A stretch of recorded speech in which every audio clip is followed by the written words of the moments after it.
League of Legends is so old that Dr. Mundo is no longer practicing medicine. Mundo! Rise just started getting his social security checks, and Karthus is dead.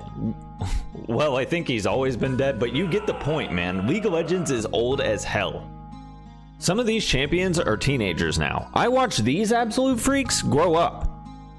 Given League of Legends' age, its popularity is definitely the exception and not the rule, considering most games these days just come and go, but League of Legends has managed to stick around for basically ever. League of Legends has had a cultural impact not just on gaming, but on the youth as a whole over the last decade and a half. Basically, if you're not a boomer, you know what League of Legends is. But around the end of Season 12, which was the end of 2022, the League of Legends community started saying that the game was dying, at least in the West. Average viewership for the LCS had been on a steady decline since 2017. It's actually like 40% lower than it was back then, and that ain't great, chief. In the eSports scene, Riot moved the LCS games to weekdays, which just felt like a total throw in the towel move, just straight up spitting on the grave of the LCS. The new content for the game has basically been lackluster forever now. It's just designed for ape-brain morons like myself to keep buying the damn battle pass. Overall, it just felt like League has kind of been slipping, or at the very least stayed the same while other games have been improving over the years. League players couldn't help but look to Valorant to see how their pro scene was being treated, to see just how much healthier it seemed than League. Riot's response to the community was that League was getting its biggest budget ever for the year 2023. And let's be honest, that sounds really nice, but it's just something that their PR department came up with to say because they probably were sick of looking at people complaining on the subreddit they couldn't goof off on Reddit at work anymore. Inflation in year-over-year profits will naturally cause your budget to increase, but that doesn't necessarily mean that your game's population or your player retention or your player satisfaction hasn't gone down. Like, there's just way more to the health of a game than the budget of it. If the game was like as healthy as ever, I bet Riot would be sharing the population numbers like they did when the game was like having real nice growth. What the players noticed wasn't wrong, it's that the standard that League had set for the last 10 plus years was in fact slipping. Throughout the start of 2023, we've continued to see the impact of the game's declining health in the West. Let's just talk about League of Legends eSports, specifically the LCS. At League's peak, outside investors had a serious interest in continuing to grow esports and caused it to create this insane boom of player salaries and increased budgets all across not only League of Legends esports, but all of esports, really. It turns out that unless the game or esports as a total in the last 5 years was going to keep taking off at this crazy unprecedented rate, that profits were not going to keep up with what the player salaries and everything was demanding, causing the bubble to burst, which is what we're dealing with now. TSM, which was funded by that one dude who was laundering money and breaking the world record for the ugliest orgy, has fully pulled out of the LCS and decided that they're going to go play in a different tier 1 league. CLG, which was funded by Madison Square Garden, or basically the New York Knicks, was entirely sold off as a brand to NRG. It no longer exists.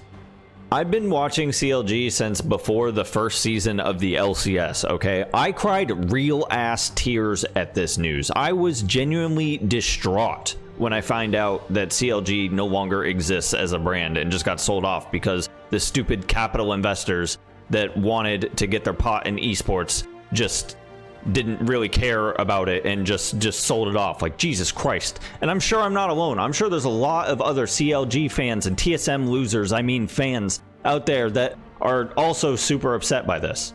Because of this decline, almost every single LCS team has decided they're not going to field a challenger team this upcoming summer split. The Challenger Series is basically what the amateur system has been in NA for years now. It's just the farm teams for the LCS teams. Very few of the League of Legends esports boom investors are still hanging around, and some of the most legendary and iconic brands from the scene have now come and gone.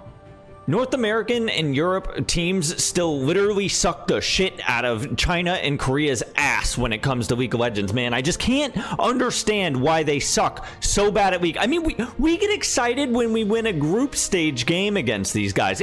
We're pathetic. We really are. Brazil's Pro League officially has better viewership than the LCS, man. What a decline. These are facts, and League of Legends and League eSports are clearly heading toward a bleaker and darker time. But what if at the end of this, we have a League of Legends renaissance? I'm trying to view this in a more positive manner. Could I have named this video, League of Legends is doomed, watch this video 2023, and probably gotten more attention? Yeah, yes, probably. But I grew up with League of Legends, and I hate seeing it on this slow downward trajectory, and I want to try to see the positive in this situation. Like I said, I've been a CLG fan, and outside of one miracle run at MSI in 2016, we've really sucked ass for a long time for the most part. Almost every season we miss the playoffs or we're average at best. So CLG taught me how to have faith, but CLG basically, we just memed it to death, boys. It got memed so hard that it's turned into blue NRG, man. Fuck that. God, I hate that. I've watched every single season of the LCS since it started in 2013, and I guess I don't really plan on stopping, so I'm just gonna have to find a new team to support, dude. This is where I'm gonna find my silver lining in all of this. Remember what I just said about every LCS team dropping its challenger team for summer 2023? This means that a whole new swath of Challenger Series teams are about to get their start in the minor league of League of Legends. Now, maybe you're a smart little guy and you're doing the math right now, but I'm gonna pick a new team to root for based on these new Challenger Series teams that are about to get their start. There's a team called fucking Team Fish Taco, and it's got Dardoch, the former LCS player, on it, and that's... I got my eyes on you guys. You guys might have a new fan. Or maybe I'll start rooting for Disgused, which is Disgused Toast's new LCS Challenger team slot thing that he just bought into. I mean, look at that artwork. That's Renaissance-esque right there. I can't help but be reminded of those pre-LCS days with a team name like Team Fish Taco or a logo like Disguised. It's akin to back in like 2014 when you get these Challenger Series teams with goofy names in the promotion tournaments like Pink Poonies, and it's just, it's honestly kind of nostalgic. Speaking of wild team names, is Unicorns of Love, are they still out there horsing around? I know that they went to like Russia or something. That's fun. I bet I'm not the only lonely Lil X CLG or TSM fan that's going to be looking for a new team to root for in the next coming months. So if you're like me, man, maybe look to the Challenger Series. It looks like it's going to be fun to watch for once. I actually think we're like one step away from being able to ring those alarm bells and say that we're in some sort of League of Legends renaissance. Recently, the LCS Players Association, which is like the player's voice in operating the LCS alongside Riot, sent like a list to Riot of these things that they want changed in the pro scene to kind of help revitalize it. And I just fucking love this list. What I really love about this list most is the first bullet point, which is allowing the Challenger Series to have proper promotion and relegation with the LCS, like it was prior to when they had franchising in 2018 or whatever, before the money-hungry fucks got their hands on our little esports. If this happens, we're fucking back, baby! It looks like maybe Riot could be willing to, too, now that they've just opened some revenue sharing for the Challenger Series, now that it's not just a farm system for the actual LCS teams to have a minor league team.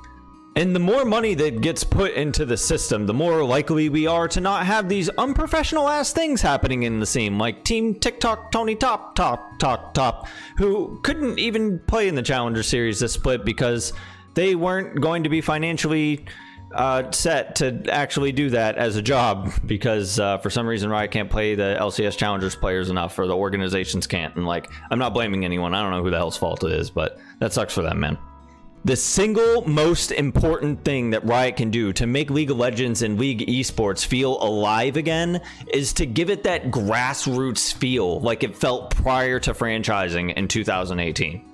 We're almost there, honestly, like right back where we started with the pro scene, and you can choose to look at it through this positive lens of a renaissance type thing, but ultimately the decision is going to be up to Riot.